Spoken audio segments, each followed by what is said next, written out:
Hello, my name is Benjamin Goodman, and welcome back to the 4 p.m. Tantrum. This is our second episode, and man, we got so much to talk about. But before we go into our main topics, we want to talk about the top 7 news stories. Number 1, the SGN is a talk show hosted by the famous actor John Krasinski.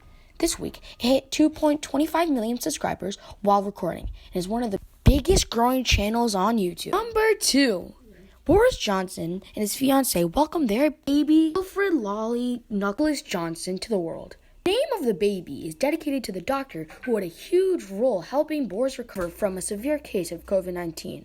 Number 3, this week was really filled with celebrity babies. Anderson Cooper and his partner added a baby boy named Wyatt Morgan Cooper to the family. Their son is named after Anderson's parents.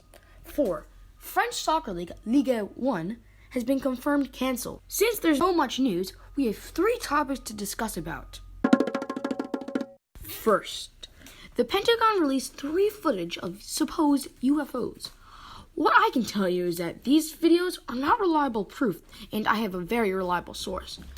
Due to the fact of me wanting to get to the bottom of this, I emailed one of the most eligible individuals in the field of science. He's the head of science at Harvard University, and he's known as Dr. Avi Loeb. I emailed him about the footage, and he said this. No, I do not believe the footage represents evidence of extraterrestrial technology. Most likely, these are artifacts of detectors. The credibility of the report does not stand up to the scientific standards of reproducibility. Yes, people, he indeed said that. Well, if you don't understand what he said, we'll break it down for you. He said that he doesn't believe that those footages shows UFOs, and they're most likely some type of detectors to detect anything in the air. He goes on saying that the report doesn't match the studies of scientists. Our next topic is Joe Biden being accused of sexual assault. Tara Reid, the former Senate staffer who has accused Joe Biden of sexually assaulting her when she worked for him in 1993. She said she filed a complaint with a Capitol Hill personal office at the time, not about the alleged sexual assault, but about uncomfortable interactions she says she experienced while working for Biden. Obviously, Biden denies the accusations in an interview. The last topic of this week is de Blasio's statement against a Jewish funeral and how it was inappropriate during the pandemic. He tweeted about the gathering of Jews as they mourn the death of local rabbis and how it was unacceptable. Many believe this accusation against the Jews was de Blasio using the Jews as a scapegoat. Now, we have an interview with Davina Goodman, a student at Brandeis University, and she will answer our questions. Hi, Davina. Hi, how are you? I'm good. Now we're going to ask you some questions, and we want you to answer. Number 1, is this an act of anti-Semitism? I think so. I think anything that calls out specifically one group is not a hate crime, but it's a hate comment. So I think that calling out Jews and singling them for anyone else who has been going out and not doing the 6 feet apart or social distancing, I think that's calling out Jews would be an act of anti-Semitism, yes. Okay. Thank you very much. Now, question 2. Did this alter the relationship between de Blasio and the Jews? I'm not sure if they had a particularly strong relationship in the beginning, but I'm sure that some or many or all Jews feel personally attacked by his comment, especially when he said Jews and other communities. He could have just said communities in general. He didn't have to personalize and make it all about Jews, so I think that it will mess it up. Yeah. Number 3, could this spark controversy where it's Jews being discriminated against? I think so. I think that Jews, the way the Jewish religion works is as a community, so that's why the whole not davening or praying in synagogues or not being able to be a community during this pandemic is very hard for Jews. So I think that during a tough time, people want someone to blame, and I think that because de Blasio made it easy and public to blame the Jews, that some people would find it easy to also blame them. Mm-hmm. Number 4, and our last question, do you think he would call out any other religion/race? Going back to what I said, that the Jewish community or Jewish religion is built on community, built on being together, a funeral for a rabbi, a really cherished, important person in a community. It's not right to have the funeral they believed over Zoom or just for like one person to show up. They thought that this was something that they should do together.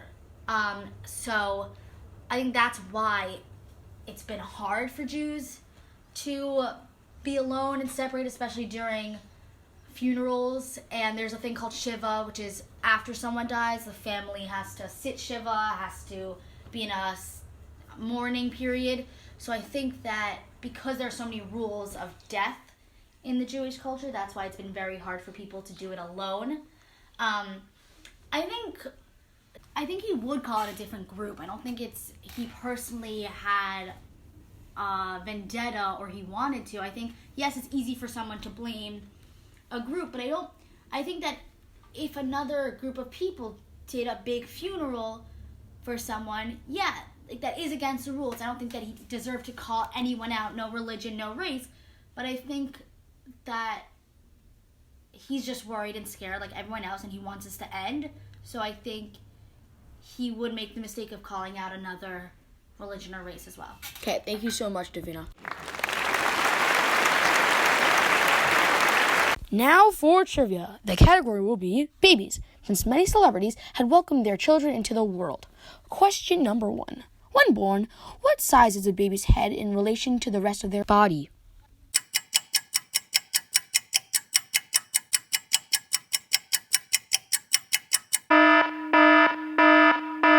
The answer is 1/4 of the size of the body. Number 2. What is a diaper called in South Africa?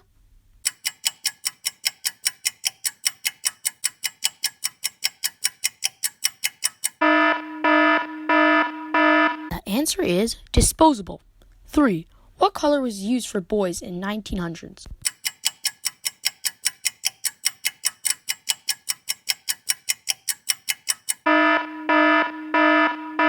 The answer is pink. 4. What percentage of babies actually arrive on their due date?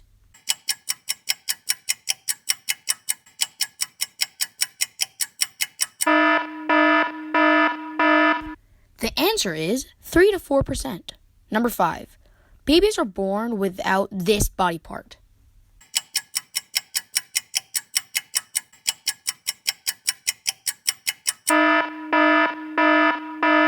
The answer is kneecaps. 6. What is the average time it takes for a man to change a diaper?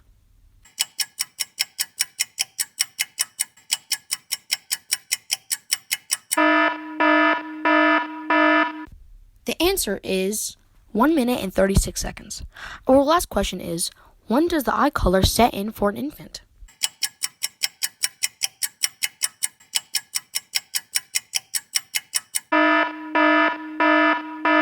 The answer is 6 through 9 months. That's it for the trivia. Before we end off for today, we want to give a few shout-outs. Jerry Spire and Catherine Farley. Hopefully my questions were harder this time. Davina Goodman, Joseph Goodman. Thank you so much for listening in, and please tune in for next week for the 4 p.m. Tantrum.